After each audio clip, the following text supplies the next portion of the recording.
Saya pas duduk di situ, itu api ngebul dari atas itu sekitar jam 9-an lah. Heeh. Lama-lama kan gede, cuman yang lihatnya cuman gitu aja saya. Terus jam setengah 10 itu mungkin karyawan pada turun, pada di depan sini semua gitu aja. Saya ngelihatnya itu gitu. Heeh.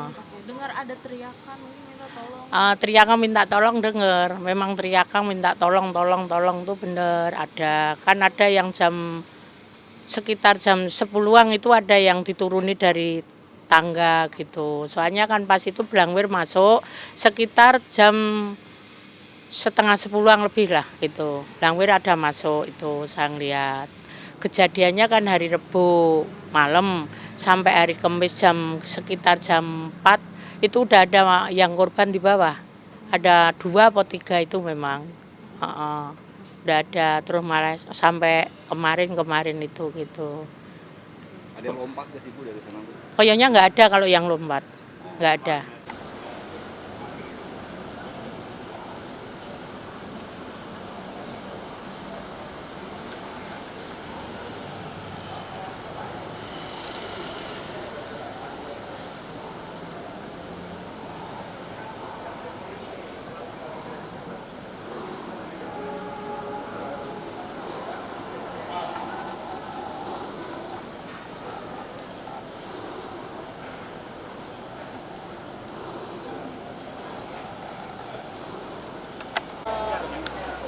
Karena memang kondisinya yang tidak memungkinkan akibat videoin dulu boleh?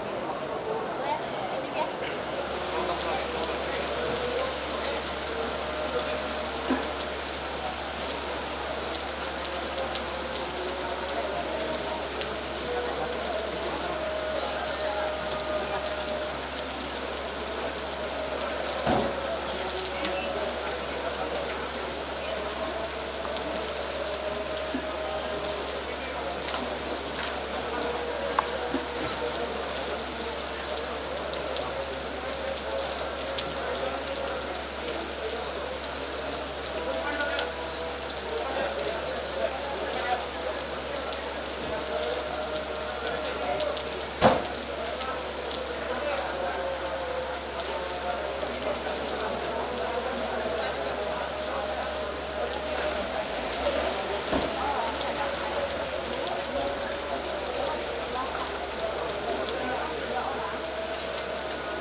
Tim evakuasi hari ini masih berjalan, namun tadi kita sudah menemukan 2 kantong lagi untuk korban dan sudah dibawa ke DVI. Nanti tim DVI yang akan menentukan untuk korban seperti apa, karena memang kondisinya sudah tidak bisa dikenalkan dan hanya tinggal tengkorak dan tulang belulang. Kesulitannya area luas dan gedung atas rumpuh, di antara lantai 9 juga runtuh, jadi puing-puing serta atap atas dan besi yang begitu sulit. Jadi memang kesulitan di situ untuk evakuasi penyelamatan ini. Pak, penegasan berarti ini ada 5 jenazah lagi yang belum dapat ya Pak ya di dalam ya Pak? Berarti dari 8. 4 lagi. 4 lagi, oke. 4 lagi yang sudah melaporkan ke kami. Apakah 4 jenazah itu sudah terkonfirmasi bagian dari 8 orang yang hilang? Ya, kita belum bisa pastikan karena tadi saya bilang bentuk jenazah yang kita temukan sudah tidak bisa kita identifikasi lagi. Tapi kita lihat dari jumlahnya. Dari jumlahnya itu 8 yang terlaporkan di poskotis kami. Nah, ini sampai dengan saat ini ada 4 yang sudah ditemukan. Jadi tinggal kita coba mencari lagi. Pak, 2 jenazah yang baru dikeluarkan itu secara spesifik ditemukannya di mana tuh Pak? Oh ya, jadi tadi ditemukan di lantai 8 sama yang pertama, yang awal juga di lantai 8. Nah, ini ditemukannya juga di lantai 8. Kalau informasi yang kami dengar itu di atasnya memang kan di bawahnya di lantai 7 itu ada diskotik, kemudian di lantai 8 ada kafe-kafe.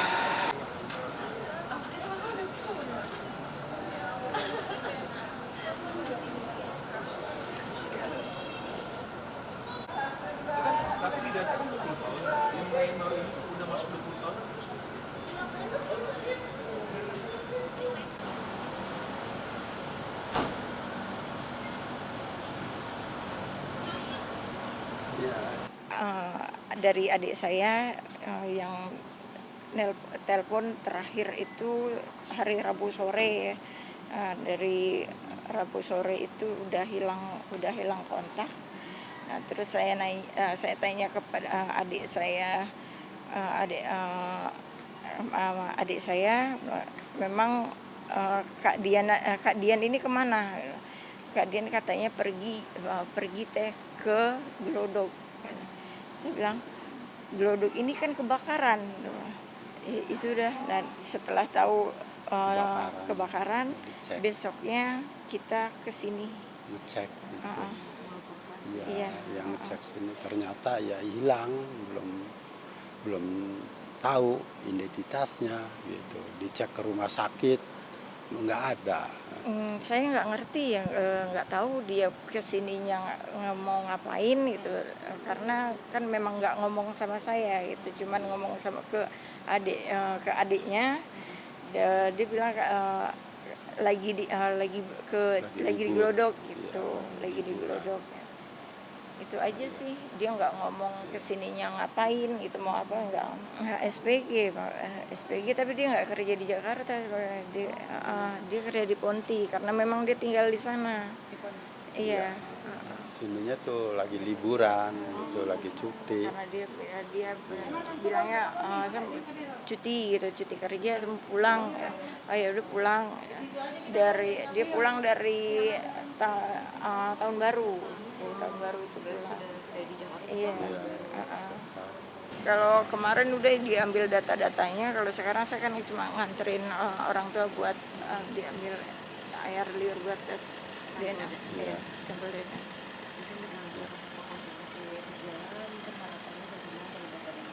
Ya, harapannya sih ya mudah-mudahan selamat gitu, ketemu, berkumpul lagi gitu. Itu foto bundanya sama Sinta. Saya Imelda melaporkan atas kehilangannya anak saya Sinta Amelia umur 20 tahun. Nah, diduga dia pergi ke situ untuk merayakan ulang tahun bersama temennya. Ada temennya yang tahu kalau dia pergi ke situ dan masih berkomunikasi jam 9 gitu. Enggak, dia sama temennya gitu. Komunikasinya apa mungkin? Ya gitu, gue mau ini sama ini gak biasa lah ya kan. Pokoknya dia tahu kalau Sinta itu pergi ke situ.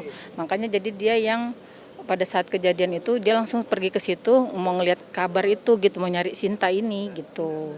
Bahkan di daftar laporan jadi nama dia pelapor yang mencari Sinta gitu. Jadi terus temennya ini nyari nomor telepon saya lah. Kami Rabu siang tengah 11. Dari subuh kita komunikasi biasa sampai tengah 11 siang tuh terakhir gitu. Ya biasa aja gitulah, namanya sehari-hari ini apa gitu.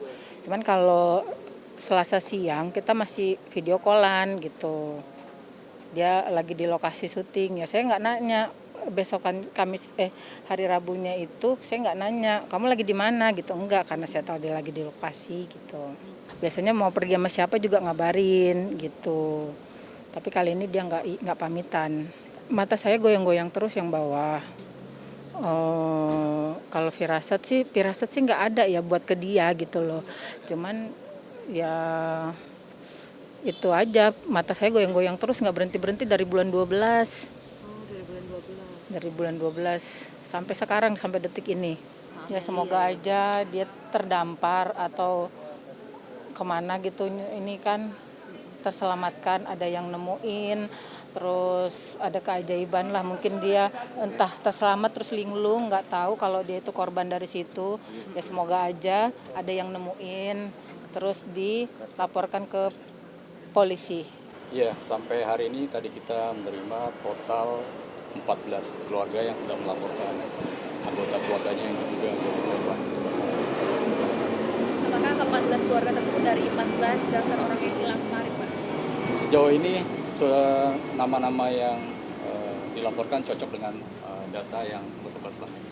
Kesulitan yang kita hadapi saat ini adalah pertama karena kondisi korban yang cukup parah ya, dalam arti ini terbakar serius sampai ya kita ketahui bahwa sulit untuk kita kenal secara visual. Kemudian Yang berikutnya adalah karena ini open disaster di mana siapa yang jadi korban, jumlahnya berapa, masih kita belum jelas. Karena tempat ini kan tempat umum ya.